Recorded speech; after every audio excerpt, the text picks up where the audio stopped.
When the Packers beat the Raiders in Week 7, the big news from that game was of course Aaron Rodgers' perfect passer rating. That itself shouldn't really be that surprising considering that Aaron Rodgers has the highest passer rating of all time. However, not only was it the first time Rodgers has ever had a perfect passer rating, it's the first time that it happened in franchise history. It took the oldest franchise in the NFL 100 years to have a game with a perfect passer, and that's with guys like Bart Starr, Brett Favre, and of course Aaron Rodgers at quarterback throughout that time. It's even more surprising to find out that it was the 64th time a quarterback had registered a perfect passer rating in a game. In that long list, there are most of the names you'd expect: Joe Montana, Johnny Unitas, Terry Bradshaw, Joe Namath, Kurt Warner, Peyton Manning, Tom Brady, Ben Roethlisberger, Drew Brees, and Russell Wilson, who is currently second all-time in passer rating. So all that considered, it is of course surprising that one of the best quarterbacks of the century took this long to add his name to a list that really isn't all that short. What's more surprising are some of the names that beat him to it. But just before we move on, I am legally obligated to ask you to please like the video and subscribe for more videos like this in the future. Where better to start than with the man that was taken 23 spots ahead of Rodgers in the 2005 draft. Alex Smith was of course taken first overall by the 49ers and struggled throughout his time in the Bay Area with an average rating of 79. In 2013 though, he was rescued by Andy Reid and brought to Kansas City where his rating averaged 93, and in his first season with the Chiefs he recorded a perfect passer rating in a 56-31 victory over the Oakland Raiders, throwing for 287 yards and 5 touchdowns on 17 of 20 attempts. Now the two quarterbacks forever connected by the draft registered perfect games against the same opponent. Smith just did it 6 seasons earlier. Passer rating is a weird metric that makes close to no sense. To get a perfect one, you'll have to complete at least 77.5% of your passes, pass for 12.5 yards per attempt, and throw a touchdown for every 8.4 attempts. Now with such high standards, the last people you'd expect to have perfect games are the unconventional quarterbacks, known more for their running ability, and I'm of course leading into the fact that current teammates Lamar Jackson and Robert Griffin III have both had perfect games. Jackson's came earlier this season in a 59-10 victory over the Dolphins, where he completed 17 of 20 for 324 yards and 5 touchdowns. Griffin actually also almost had a perfect rating in that game with 6 of 6 and a touchdown, but he averaged only 9.1 yards per attempt, so his rating was 144.4. Griffin's perfect rating came in his rookie season in a 31-6 win over the Eagles. He threw only 1 incompletion in 15 attempts for 200 yards and 4 touchdowns.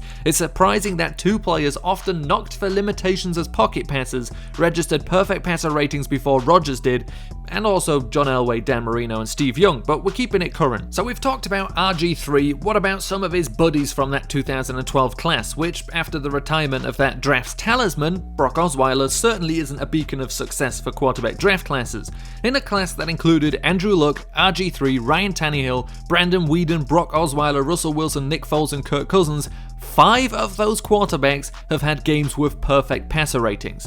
Andrew Luck, the first overall pick, an actual good quarterback, isn't one of them. The closest Luck ever got to a perfect rating was 147.6 against the Jets. That of course leaves 3 unaccounted for, with Russell Wilson and RG3 previously mentioned, and Kirk Cousins, RG3's former backup, registered a perfect game against the Saints in 2015, throwing for 324 yards on 20 of 25 attempts and 4 touchdowns.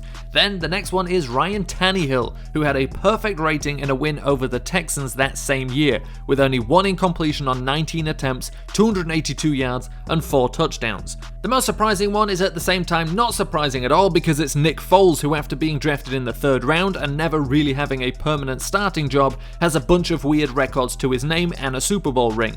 Now a lot of those records are tied to his all-time tied record of throwing 7 touchdowns in a single game. He also holds the record for the highest completion percentage in a 7-touchdown game, and the highest passer rating in a 7-touchdown game, which of course was the perfect 158.3 in a 49-20 victory over the Oakland Oakland Raiders, who at this point have shown up on the wrong side of this list far too many times. Nick Foles, of course, is the most surprising due to the sheer number of touchdowns he threw in that game, which is just ridiculous. Now I know what you're thinking, honestly that 2012 draft class wasn't so bad, and you're right, it gave us 2 elite quarterbacks, one who's retired, and a couple of very solid starters. It's especially strong when you compare it to the following year, which saw the likes of E.J. Manuel, Geno Smith, Mike Glennon and Matt Barkley coming into the league, but you already know where this is going. That stellar group has a perfect passer rating hiding amongst them. In 2014, Geno Smith had a perfect rating when the Jets beat Tannehill's Dolphins 37-24.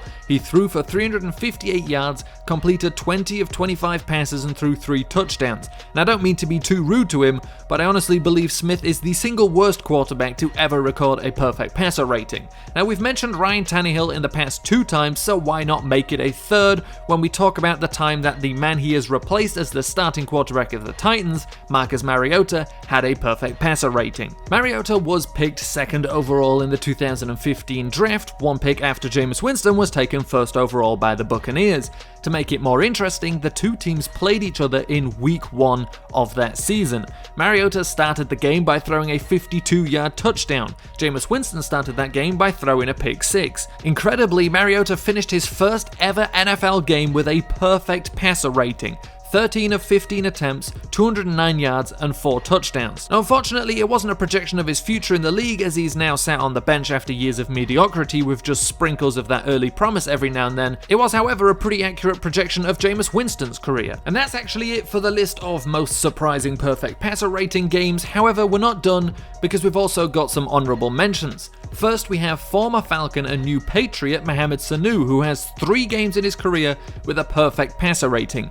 No other non-quarterback in NFL history has more than 1. Now, of course, in each of those 3 games he only threw 1 pass for a touchdown, but it counts as long as it's over 12.5 yards, and trust me, 2 of them were. His first was a 73-yard pass to AJ Green as a member of the Bengals, and he also had an 18-yarder to Andy Dalton, and most recently with the Falcons, he threw a 51-yarder to Julio Jones. Now on the topic of the Falcons, we move on to an honorable mention to one of the greatest names to ever play the sport, Dick Shiner. Actually, it's not really an honorable mention. The fact that a 7th round pick who started 21 games in 7 years before arriving in Atlanta had a perfect passer rating is very surprising. But he did just that in a 1973 62-7 win over the Saints. Dick Shiner threw for 227 yards and 3 touchdowns. And the other quarterback, Archie Manning, who threw for 62 yards, 1 touchdown and 5 interceptions. And sticking with the Mannings, a final honorable mention. There have been 61 perfect games in the regular season, but only 3 in the postseason.